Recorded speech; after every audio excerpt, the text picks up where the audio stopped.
Aloha, I'm Mahealani Richardson with our Hawaii News Now political analyst, Colin Moore. We're here to bring you live coverage of Governor Josh Green's third State of the State address. Now, Colin, we're expecting to hear some of the common themes of the State of the State address: economy, housing, homelessness. But one of the wild cards is the Trump administration. Obviously, he was just inaugurated yesterday, and already there's a lawsuit by the state of Hawaii and 19 other states.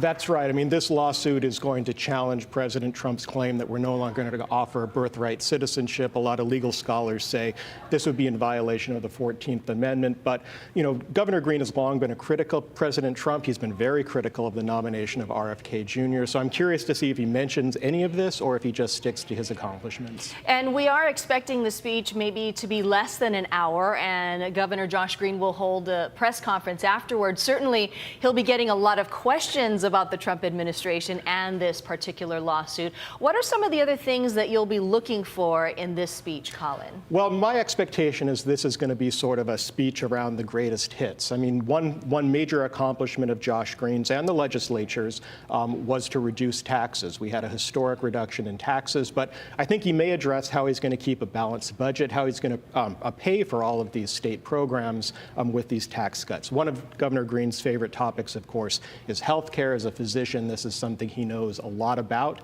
And so he may spend a little time talking about health care. And of course, the signature accomplishment in his administration, the issue that he has talked about again and again, and the issue that we know is always the most important issue for voters is, of course, housing.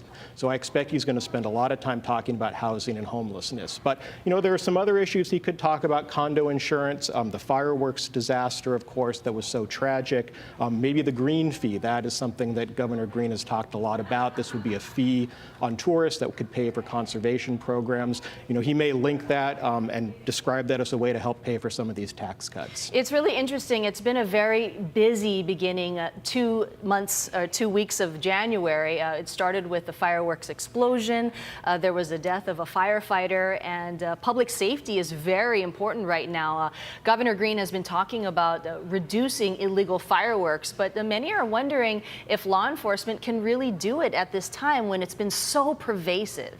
It is. I mean, there was a recent article that talked about how Hawaii has been working, or Honolulu has been working on fireworks, illegal fireworks, for almost a century. They were talking about this in the 1920s. So, of course, it's a very difficult problem to solve, but this is increasingly linked even to our concerns about wildfires. And so I know for sure, I'm sure he's going to talk a little bit about wildfires, maybe the state's fire marshal office, how that's going to be funded. That's become an increasing issue. And Governor Green also, in terms of public safety, has long been outspoken about illegal firearms or firearms in general. That's been a more difficult issue for the state to balance after recent Supreme Court rulings. But he may talk a little bit about that, maybe the state's buyback program. Certainly the wildfires, the deadly wildfires in Los Angeles have put more into play how important it is to protect against wildfires. And with a new state fire marshal, how will that be funded? And Governor Green has been talking to California's governor about bringing people here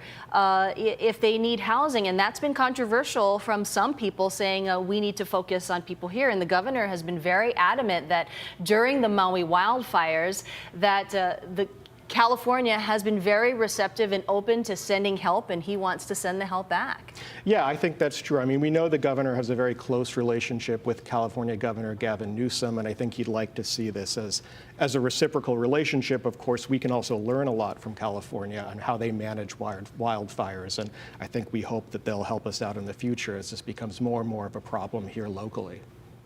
Now, right now, Governor Green is doing some of the hellos. We might want to take a picture there and see what's going on there at the state capitol. This is a live look at the state capitol where the ceremony is about to begin. And of course, after the governor's speech, we'll be back for analysis and wrap up all of the highlights. But they're just doing some of the pleasantries right there. And Colin, do you expect this speech to be radically different from speeches in the past? I don't, actually. I mean, look, this is last speech Governor Green gave, last year's State of the State. We were just coming off the tragedy of the Maui wildfires. We really were in this crisis situation. Right now, we don't face that level of crises, so it may be, what I might term a more normal State of the State speech. I mean, you'll see this. Often governors use this speech to start gearing up for their re-election campaign. Of course, Governor Green still has a lot of time left for that, but this is often an announcement of what they've accomplished and what they might want to accomplish moving forward. It's also an opportunity often to speak directly to the legislature. That's one of the things he's going to do. Often the governor uses this to ask the legislature to pass certain bills or to fund certain priority programs. This is his big stage, and so it offers a real opportunity. And sometimes in speeches, you're looking for some grand announcement, some big initiative, which usually happens in the first term. And so we're not sure if that's going to be happening today, but certainly Governor Green has been very strong in terms of saying what he's been accomplishing and reminding people in terms of how many houses, affordable housing he's built and certain accomplishments throughout his administration. How many Kauhale villages? The homelessness program is one of his signature programs. I think a program where he thinks that he's accomplished the most, so I'm sure he'll talk a lot about that. He also has an opportunity here. We're just seeing the brand new Speaker of the House, Nadine Nakamura, speaking, the first woman who's ever been the Speaker of the House here in Hawaii. So this may be an opportunity for him to reset his relationship with the legislature. It's often been pretty positive, but he will be working with a new legislature, a new speaker. There's a lot of new members of the legislature, more Republicans and more progressive Democrats. So I think we see a little more polarization. But I'm not expecting big announcements, like you said, big pronouncements. In the early days of the Green administration, he talked about some branded initiatives like the Green Affordability Plan. The truth is he's gotten some of that. A lot of what he asked for in that Green Affordability Plan, the tax cuts, the legislature delivered. And so, he does have a record of some pretty signature accomplishments to talk about this morning. It's interesting you mentioned, Colin, the green fee, because it seems as though the intent of his wanted green fee has sort of altered and swayed over the last few years. It kind of went from being something to fight against climate change, then it went to stopping wildfires, and will he mention it again? Yeah, I'm really curious. I remember when we all interviewed now Governor Green when he was a candidate right here at HNN. That was something he mentioned repeatedly, that he was going to institute this green fee. But you're right, over the years it has been listed as something that could pay for conservation programs, could at least make tourists pay their fair share. It's kind of been a catch-all, but it has been a signature issue for him. So I'm curious to see if he'll talk about it, particularly in context of the massive tax cuts. That was, like I said, a major victory for the governor. It's going to give a lot of tax relief to local families. But progressives have asked, how is the governor going to pay for that? Are we going to see cuts to social programs? The governor, in his executive budget, has laid out a plan where he says, it's not going to be a problem. We're going to be able to pay for it. No issue. But there's a lot of analysts who question whether or not that's going to be true moving forward. And these are all the consulates. I wanted to mention that we just saw several of the military leaders. Governor Green has been very adamant in saying that Red Hill will be shut down. That crisis happened in 2021, and the state of Hawaii is still dealing with the after effects in terms of illnesses and the military trying to clean it and remove all of the fuel spills. But it certainly has been leading to many repercussions in terms of Native Hawaiians taking a stronger stand on where these military lands are and these leases by the state of Hawaii. You're absolutely right. There's going to be an opportunity to renegotiate these leases soon. And I know that Governor Green has been working with military officials pretty extensively. There was also that relatively explosive report recently that showed what percentage of Oahu rentals were occupied by military families. I know Congresswoman Jill Takuda was very critical of the military about that. And I know in the past, Governor Green has raised questions about how the military might be able to alleviate our housing crisis by building more units on base. And so I'm sure that he's keeping that dialogue open with military officials.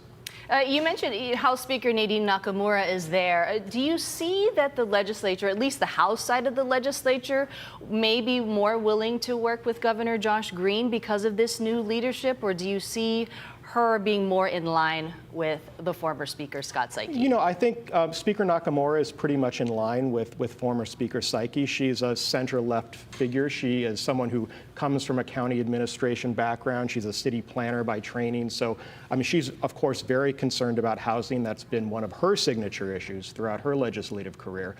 So I don't expect that there to be any tension between Green and Nakamura. Of course, Green got along pretty well most of the time with Speaker Saiki. He campaigned for him. And it looks like Governor Josh Green is going to be presenting some lays, and this is just some of the formalities and the pomp and circumstance of the third state of the state, and it's always fun to see to see if there's any surprises in the speech. It is. You know, I have always appreciated how here in Hawaii we still do this as a major event. Some states it's just the governor speaking at a podium, but here, you know, it still is highlighted as a way for us all to come together and understand what the governor's initiatives are going to be. And, you know, if there is something that is not spoken in the State of the State address, we do know that Speaker Nadine Nakamura and several House leaders will be holding a news conference, and so will the governor as well. So let's go to the governor's third State of the State address. Thank you, Dad.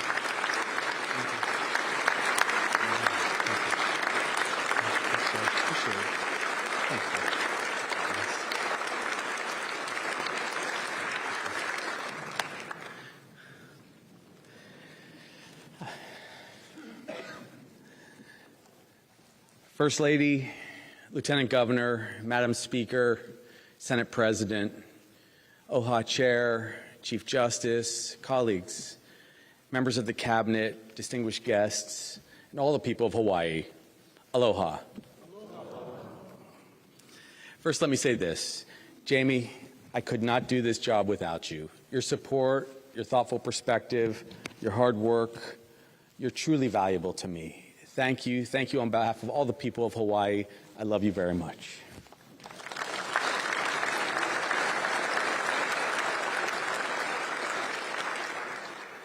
Sylvia. Thank you for your tireless work to improve Hawaii, specifically your extraordinary efforts on early education and broadband technology. You've proven to be a great teammate, and I truly appreciate you. Nadine, I'm so excited for you to become our first woman Speaker of the House. Let's give her a crazy round of applause.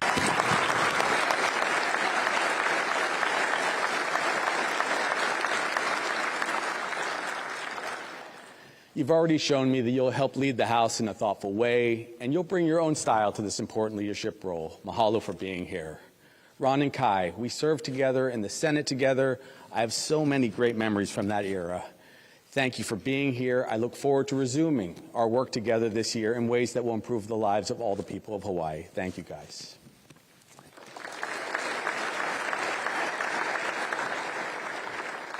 And then CJ, we honor you today for your years of distinguished service to our state.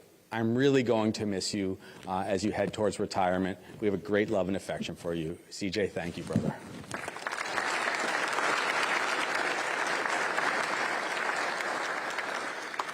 So here we dive in. Legislative colleagues, thank you for being such great partners these last 2 years in our work for the people. I see new faces join our ranks, and it reminds me that we were all new once. Sometimes a fresh perspective leads us to even greater progress. I want to thank all of our cabinet members, to my left, and all our executive team, led by my chief, Brooke Wilson, who have done so much to advance our top priorities. Mahalo to all of you for your leadership, for coming together to take on our biggest challenges and to address the most important issues our state faces. We have been through some extremely difficult times in the recent years. The fear and uncertainty of the COVID pandemic, the devastating losses we suffered in the wildfires on Maui, our long road to recovery and healing from that day, so many things. By uniting as one Ohana, we found in each other the faith, the hope, and the strength we needed to keep going and to rebuild.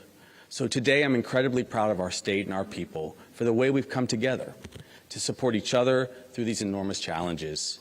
Today I'm proud to report to all of you that the state of Hawaii is strong.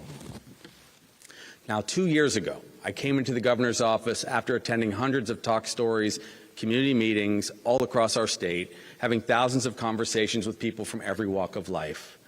The people of Hawaii spoke very clearly. They wanted to see real results on a number of issues that our state's been facing for years, but only seem to be getting a modicum of progress or maybe even getting worse.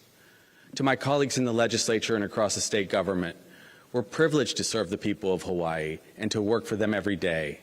As we start this new year and begin a new legislative session, we'll reflect on the progress we've made together over the past 2 years and look forward to ask this question.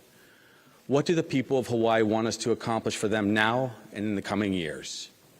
Now, first, let's talk about affordability. Affordability. This is the cost of living question in our state. It's too high, the highest in our country. There are too many families struggling to make ends meet. Too many people are forced to consider leaving the places they grew up in and love.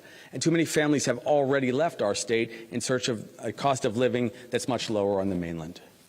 2 years ago, the people of Hawaii told us loud and clear that they wanted us to find ways to make living in our state more affordable. From day one, we made this a top priority and we took action. We lowered taxes. In our first year, we worked with the legislature, all of you, and what we did was we doubled the earned income tax credit and the food tax credit.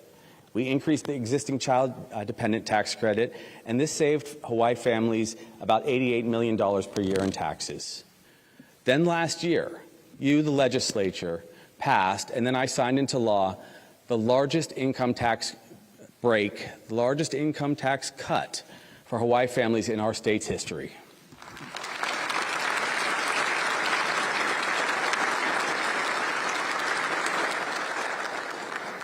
For everyone out there, this tax cut will take effect in steps over the next 7 years. It provides an estimated $5.6 billion in total savings for our people.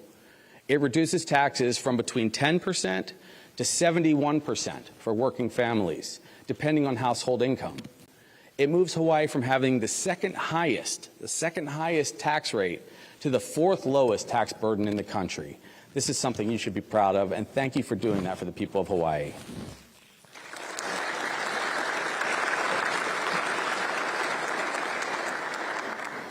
So people feel this and understand better. A family of 4 making the median income of $88,000 for that family in Hawaii will see its take-home pay increase by more than $3,600 per year by 2031 when the tax reform has been fully implemented.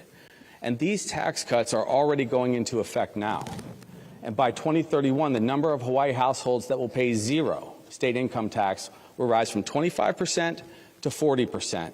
Keeping more money in people's pockets, and it will also stimulate our statewide economy and our economic growth. Now, over the last 2 years, we also made careful budgetary decisions together. We reduced spending by $500 million in '24 and $1 billion in '23 without cutting needed services. We did not cut services. We also maintained the $1.5 billion rainy day fund for future challenges that we have. And our goal continues to be that we make the state more affordable, as I mentioned, and also so that families can all live in Hawaii for the next generation and have a future here. In the coming years, we'll continue to find new ways to lower the cost of living. Again, thank you for your partnership in this endeavor. There we go. Next, let's talk a little bit about housing. In Hawaii, we face the highest housing costs in the nation. The people of Hawaii also asked us to make housing more affordable and available to all the people across our state. Housing is the single largest expense for Hawaii families. It accounts for up to 38% for household spending on average, 38%. And even before fire destroyed nearly 4,000 homes on Maui in August of 2023, we faced an estimated 50,000 housing units short statewide. Now, Hawaii's building regulations have really driven up the cost of condominium development. They've driven it up 58%, making this the highest cost of housing in the country. And because of our lack of affordable housing, we face a shortage of teachers. We face a shortage of healthcare workers, which has plagued us for years. And more Native Hawaiians now live on the mainland than in our state. And I know that that was mentioned passionately in other speeches. So again, together we took action. We immediately approved 10,800 new units of low-income housing for struggling families. And over the past 18 months, the exemptions established in our 2 emergency housing proclamations have helped approve or accelerate nearly 7,000 units of affordable housing across our state. We also work closely with you, the legislature, on this issue, and over the last 2 years, you've delivered the most significant housing regulatory and zoning reforms in over 40 years. It's cut red tape. It's helped update and improve our rental laws, and it's increased the affordable housing inventory statewide, your work. So our combined efforts are now paying dividends. Affordable housing measures we passed over these 2 years are now fueling a surge in workforce and low-income housing all across our islands. Right now, we're tracking more than 62,000 units, over 257 projects being built by state and county agencies with the private developers and the private sector over the next decade, with 13,000 new units to be completed this year and 10,000 more next year. This includes 46,000 new units of affordable housing. Thank you, everyone, for this incredible work.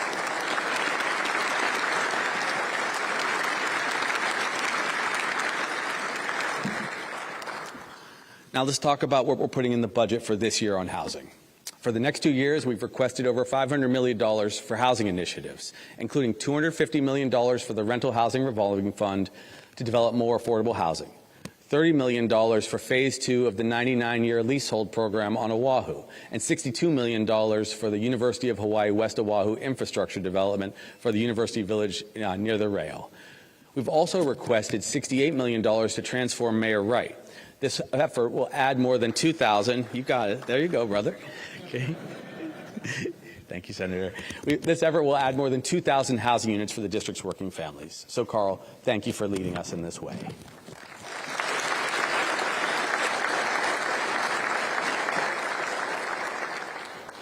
With the same sense of urgency, the Department of Hawaiian Homelands and its chair, Kali Watson, are tackling the affordable housing crisis for Native Hawaiians, which of course overlaps with our housing crisis for all of us. More than 2 years ago, you, the legislature, approved Act 279, which appropriated a historic $600 million to DHHL to reduce its decades-long wait list, which has swelled to over, at that time, 29,000 Kanaka Maoli. Since then, DHHL has embarked on a bold 5-year plan, which you have vetted, a bold 5-year plan to deliver more than 7,500 homes and lots for Native Hawaiians. Again, thank you for that incredible work. This includes projects like Pu'uhona, which is a homestead project in Wailuku. This is the first residential DHHL project on Maui in nearly 2 decades, which when completed will have 137 turnkey homes and 24 improved lots. It also includes, and many of you were in attendance at this groundbreaking recently, the 23-story Hale Mo'iliili project at the former Bowladrome site, where Ed Case lost his bowling shoes, as he told us very eloquently in his speech. The bowling shoes are returned, and now we're going to put up 278 much-needed apartments in Honolulu's urban core, with rent starting as low as $657 per month.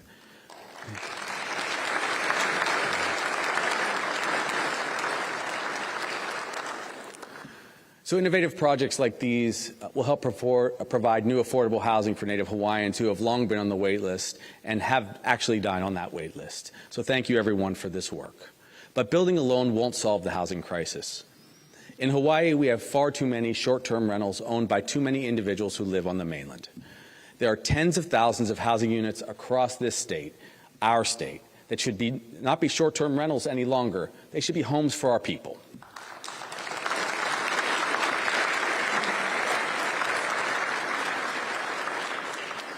So why does this happen? Well, short-term rentals make on average 4 times what they would make if the property were rented just long-term to a local family. And here's the additional challenge. 52% of these short-term rentals in Hawaii are owned by non-state residents. 27% own more than 20 units. So you can see so much housing is being taken out of our market, and we saw that terribly on Maui after the wildfire. Currently, an estimated 75,000 of the 89,000 units in Hawaii's short-term rental market are not legal based on the definition according to our existing laws. So last year, after listening to community activists like Lahaina Strong on Maui, and I thank Lahaina Strong for speaking up in this way, we passed legislation together to empower the counties to reform short-term rentals, returning thousands of these housing units to the local market, increasing supply, and bringing down prices. So in just 2 years, we've made significant progress on housing, but there's still so much more work to do to meet our pressing needs. I can commit to you that we will absolutely work to create more affordable housing in our state for all families, including Hawaii's nurses, teachers, firefighters, every single family that needs a home. Now let's talk about homelessness. The people of Hawaii also asked us to take on and reduce homelessness in our islands. When we started together in 2022, we faced the second highest per capita homeless rate in the nation. 43 out of every 10,000 people in our state were homeless, more than double the national rate of 18 per 10,000, with a total of 6,223 individuals that were homeless when we started. Now, as many of you know well, homelessness is a very complex and challenging issue. Many people who are homeless suffer from mental illness, addiction, or both, with some developing PTSD for just being on the streets. Many can only get medical care in our emergency departments. That's when I first became very familiar with this issue, where the cost to care for a homeless individual in Hawaii is an average of $82,000 per person per year. So when they're discharged, they don't even get better. They go right back to the streets where they're sick or get injured again. So instead of conducting sweeps that just move homeless people from one place to another without offering any help or hope, we saw an opportunity for a new approach that's both more compassionate and more effective. By adopting this approach, the approach that housing is healthcare, we began to break this vicious cycle by putting people in inexpensive, as you know, tiny homes after they're discharged from hospital emergency rooms. We did this first right across from Washington Place. So when I took office 2 years ago, there was only one Kauhale in our state, a village that we created when I was lieutenant governor. Immediately, we signed an emergency proclamation on homelessness to cut through the red tape that was preventing us from building more of these Kauhale villages. Now, for people's recollection, Kauhale are communal villages. They offer tiny homes for the homeless. They offer shared space for cooking, eating, recreation, growing food, community activities, even job training. And studies have shown us that providing housing for chronically homeless individuals not only improves their health, but also saves taxpayers millions of dollars in healthcare costs.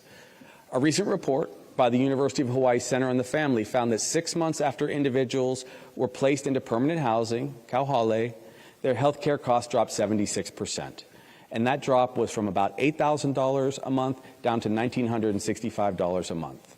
So today, we've built these 17 Kauhales across our state with an ambitious goal of finishing 30 villages by the end of next year, the end of 2026. This will provide 1,500 housing units for the homeless.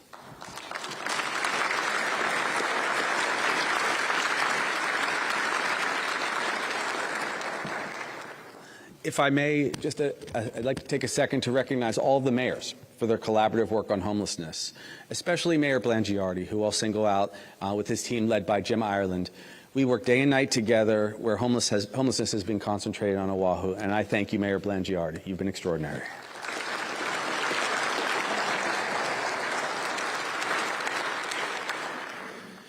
I'd also like to recognize John Mizuno, who some of you guys know.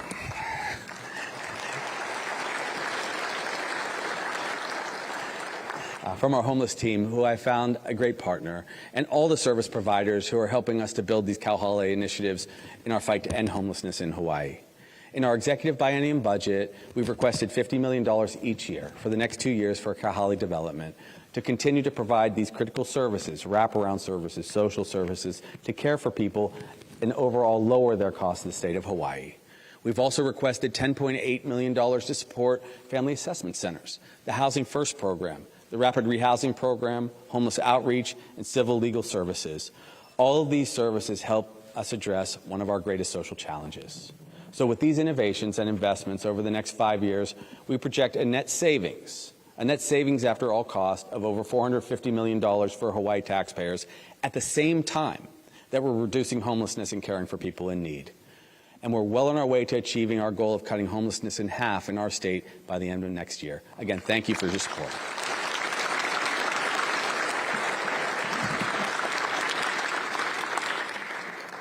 A few comments about health care. The people of our state continue to ask us to make health care more accessible and affordable for everybody. So over the past 2 years, we've made greater investments to strengthen and extend our health care system to help those in need. One of the ongoing challenges, as you know, is to attract and maintain enough health care providers in our state.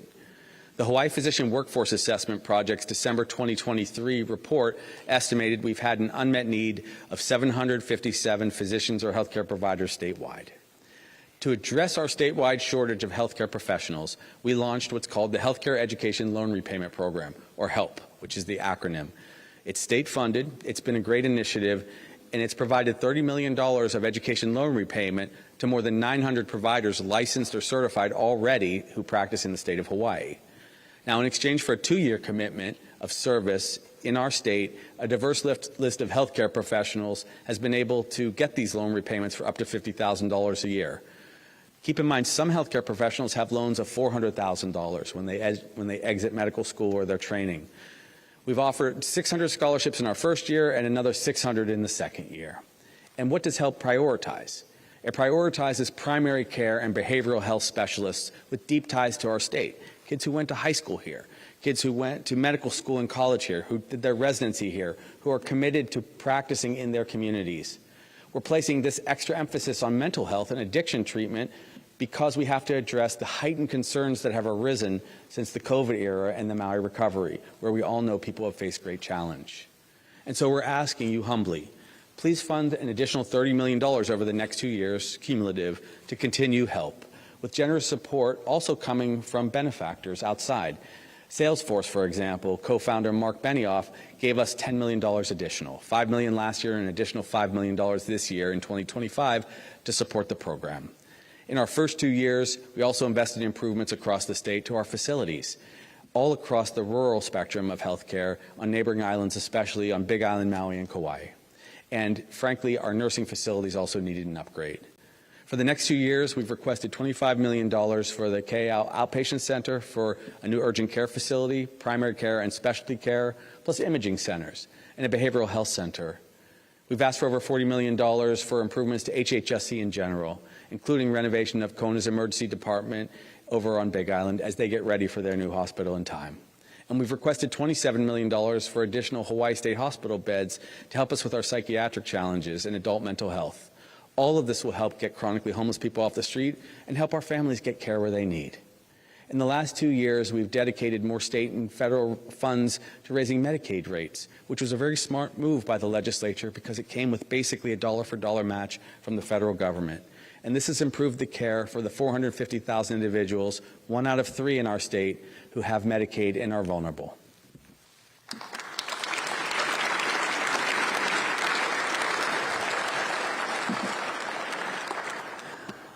Let's talk about public safety a bit. Over the past few years, we've lost too many loved ones and endured too much gun violence in our neighborhoods where our children should be safe. So we've taken action to prevent gun violence and make really our schools and communities safer.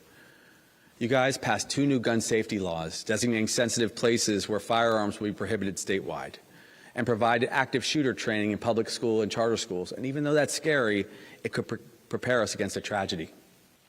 We've held 2 successful gun buyback events this year, these 2 years, collecting approximately 500 firearms each time and taking them off our streets for good.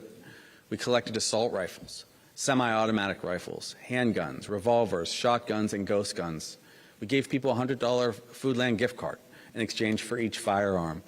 And this incentive program, which is an amnesty program, doesn't require identification. We don't ask questions. We just want to get guns off the streets. But these gun buyback events, which are going to continue to go on in our administration, are really just part of a larger effort to combat gun violence and promote safe neighborhoods across Hawaii. I'm proud to be working with law enforcement agencies to expand these programs statewide. But there's much more work to be done on public safety than just addressing gun violence. 3 weeks ago, we all witnessed the horrific fireworks explosion in Salt Lake, which took the lives of 4 of our ohana, and it critically injured more than 24 people. If we're going to prevent deadly incidents involving illegal fireworks like this one, we're going to have to make a collective decision as a society to allow only safe and legal fireworks in our state going forward. Let me pause here for a moment. The tragic landscape of that explosion was something I had never seen in my life. Not years in the hospital, not years in training, not even the pictures we see on television.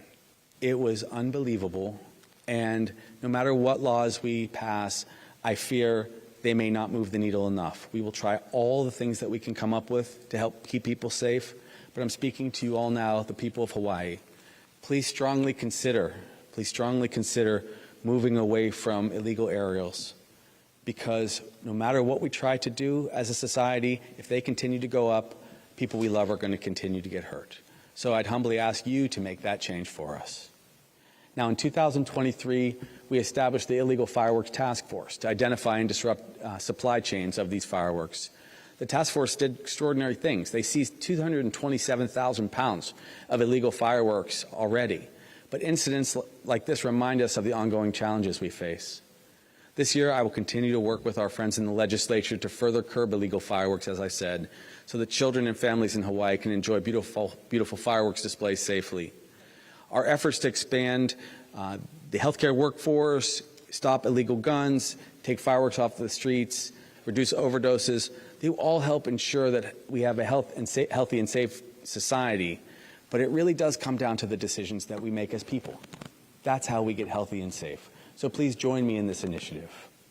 We're consistent. Oh, thank you, guys.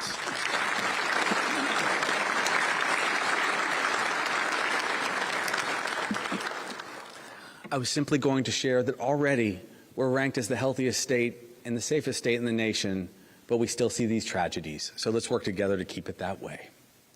Now, climate and environment, another key issue for all of us. The people of Hawaii want us to protect our environment and do our part in the global fight against climate change and reducing carbon emissions in our state. We took immediate action together in our first year, and 6 months ahead of schedule, we made sure that the 104 million gallons of fuel at Red Hill were safely removed. That was an important accomplishment. And we're shutting down Red Hill forever, for good, so that it never poses a threat to our health or the safety of our water again.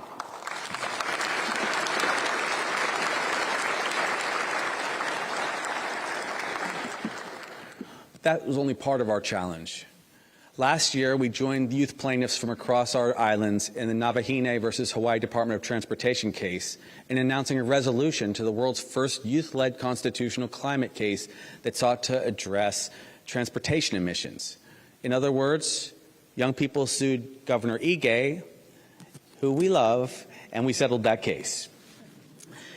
But it was overdue.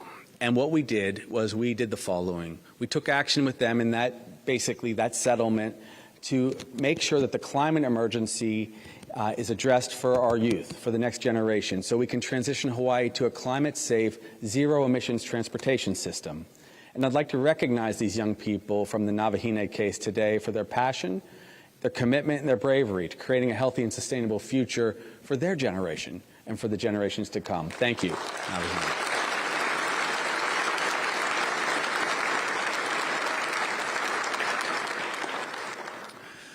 Last year, we also formed the Climate Advisory Team, led by Chris Benjamin. And what that's done is it brought together the best of our climate science experts, our business and our financial advisors, and our legal professionals to tackle the challenges of climate-related disasters. This team's provided a comprehensive roadmap for all of us for the state's strategy to mitigate the severe impacts of climate change in the coming years. And I urge my friends in the legislature to pass landmark legislation based on their report, which takes all the ideas we've been talking about for many years, take those ideas into account, landmark legislation this year to fund our critical efforts on climate impact.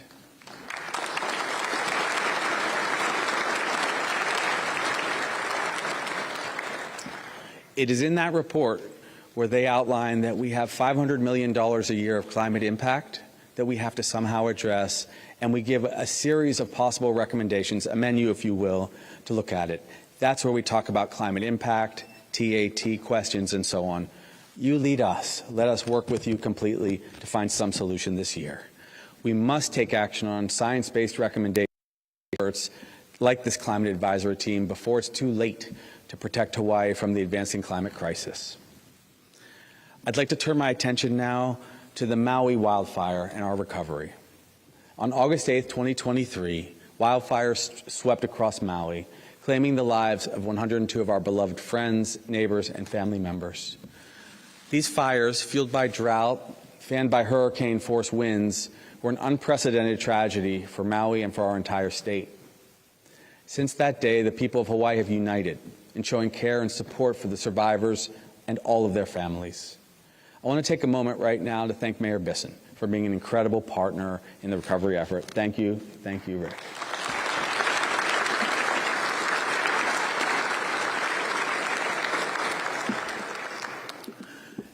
In the 17 months since the wildfire disaster, we've continued to lead the coalition of state, local, and federal agencies in an enormous effort to clear debris, which took just under 1 year to clear basically all the debris in residential and commercial areas, to restore infrastructure, build temporary and long-term housing in local schools. We've supported survivors with food, housing, medical care, mental health services, and financial resources, but they still struggle. A year ago, we announced the Maui Interim Housing Plan together, a $500 million initiative from emergency funds to create a pool of more than 3,000 housing units for displaced families. This partnership included the Hawaii Community Foundation, CNHA, and so many other generous philanthropists. So in this moment, I'd like to really acknowledge Micah Kane and Kuhio Lewis for their critical help and leadership in this whole process.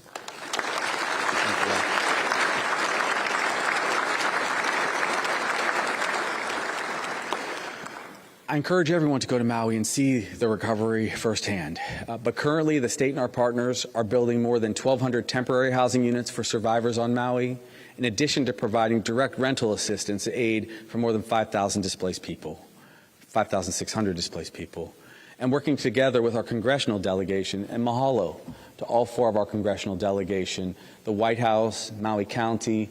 We will now have over $2 billion of federal disaster relief money from the federal government to invest in building housing and aid the full recovery of Maui.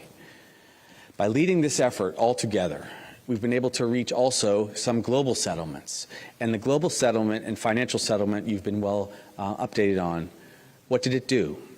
It helped us avert a financial collapse of Maui County and Hawaii's energy system, sparing our state years of economic hardship and higher energy costs.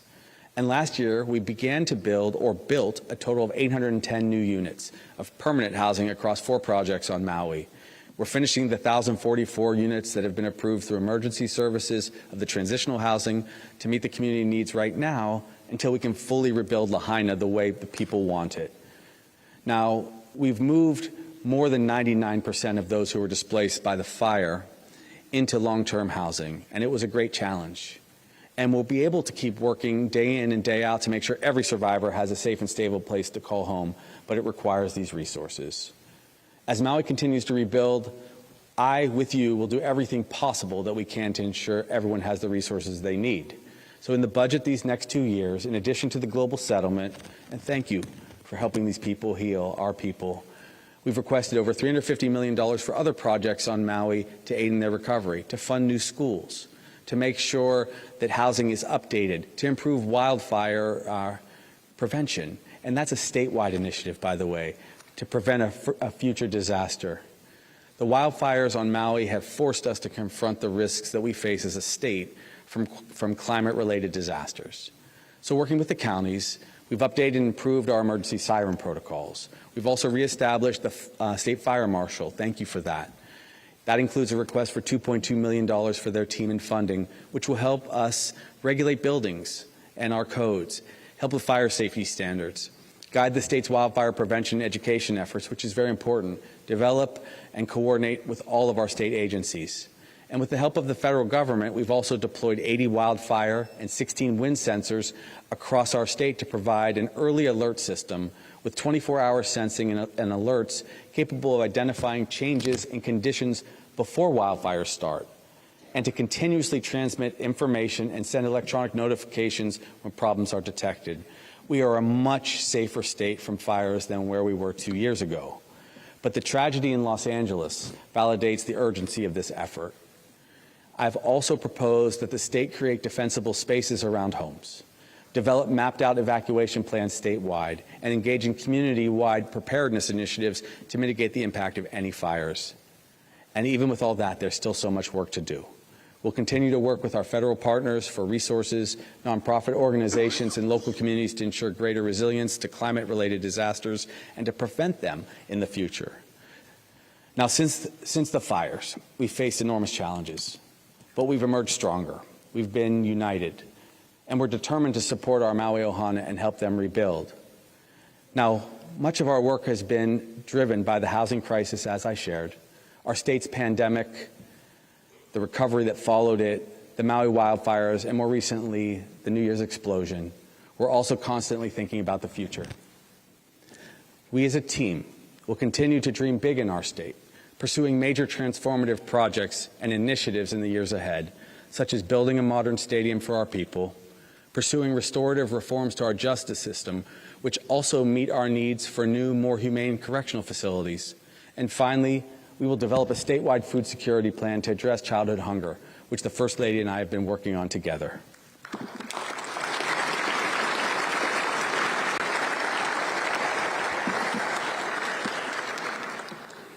In conclusion, over the last 2 years, working together with our partners in the legislature, our team's taken action on the biggest challenges facing our state, and we have made real progress on the issues that matter most to the people of Hawaii.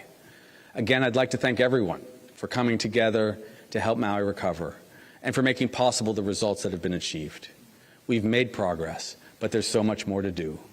There are still too many families searching for affordable housing. There are still too many families struggling to make ends meet, and there are still far too many people living on the street. But if we stand together as one Ohana like we have over the past 2 years and continue to put our values into action, we will reach our dreams. And together, we'll build the Hawaii our children and our grandchildren deserve. Mahalo, aloha, and much love.